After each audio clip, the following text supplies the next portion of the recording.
ça n'empêche que finalement, comme j'ai dit tout à l'heure, que le nouveau était inclus dans l'Ancien Testament. D'accord? Mais maintenant, il fallait sortir, parce que c'était pour un temps, n'est-ce pas?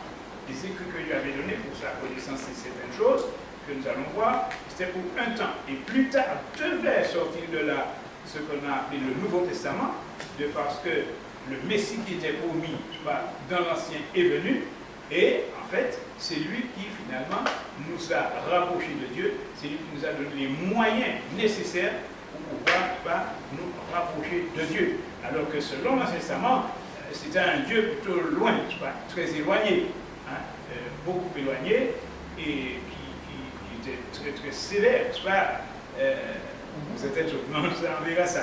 Mais le Fils est venu, effectivement, afin de nous présenter les choses sous d'autres formes.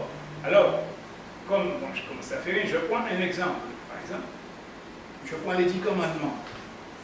Les 10 commandements qui, quand même, sont quand même 10 décrets de loi que Dieu avait donnés à un peuple qui sert à toutes les nations, si vous voulez, de base. Mais c'était à un peuple, à une nation que Dieu avait donné les commandements, à la nation d'Israël. Et nous allons voir, c'était ce qu'on appelait aussi la loi du œil pour œil, dent pour dent. C'est-à-dire, si vous faisiez telle et telle chose, concernant par rapport au contraire, mort s'en suivait. C'est-à-dire, vous étiez lapidé, etc. Et mort s'en suivait. Et c'était inspiré par Dieu, ça?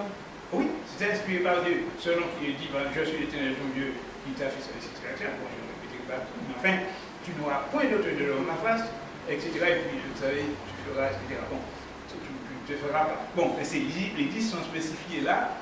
Donc, finalement, si vous faisiez, ce peuple, parce que c'est pourquoi, je ne vais pas y entrer tout de suite, parce que ce peuple dans le Testament, c'est un peuple que Dieu a conçu, que Dieu a formé, d'accord, à qui il s'est révélé, mais ce peuple devait le faire connaître aux autres nations, d'accord, de connaître l'existence de Dieu aux autres nations.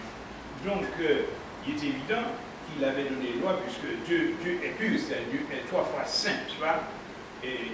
Mais saint, ça veut dire pur. D'ailleurs, il y a un verset Habakkuk 1, verset 13, qui dit « Tes yeux sont trop purs pour voir le mal et tu ne peux pas contempler l'iniquité. » C'est-à-dire, Dieu de par lui-même ne décide pas « je vais faire ça, je vais faire ça ». Mais finalement, si vous voulez, ce que je veux dire, la providence de Dieu, ce qui est autour de Dieu même, voyez, ne permet pas que Dieu soit offensé, que Dieu soit... Non, parce que automatiquement, il y a des arrêts qui sont là et qui finalement condamnent celui qui... voyez. Or, avec Jésus-Christ qui est venu, je vais vous donner ça comme ça, mais avec Jésus-Christ, quand il est venu, il nous a rapprochés de Dieu. Et nous verrons ça dans Éphésiens 2, 11 à 13, mais enfin, nous allons voir ça. Bon, je ne vais pas trop y entrer parce que ça va faire aller là-dedans. Et je ne voulais pas, je voulais rester quand même dans le cadre de l'Ancien. Et puis, d'ici quelques jours, nous allons quand même méditer, nous allons commencer. Parce qu'il faut que nous voyions justement cette relation de Dieu avec un peuple, une nation que Dieu a formée.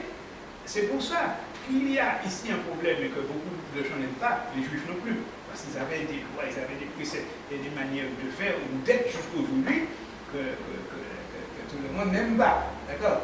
Et on en parle, je ne sais pas, on parle. Et, Pasteur, bouge ton stylo parce qu'il va sécher le... Oui, comme ça.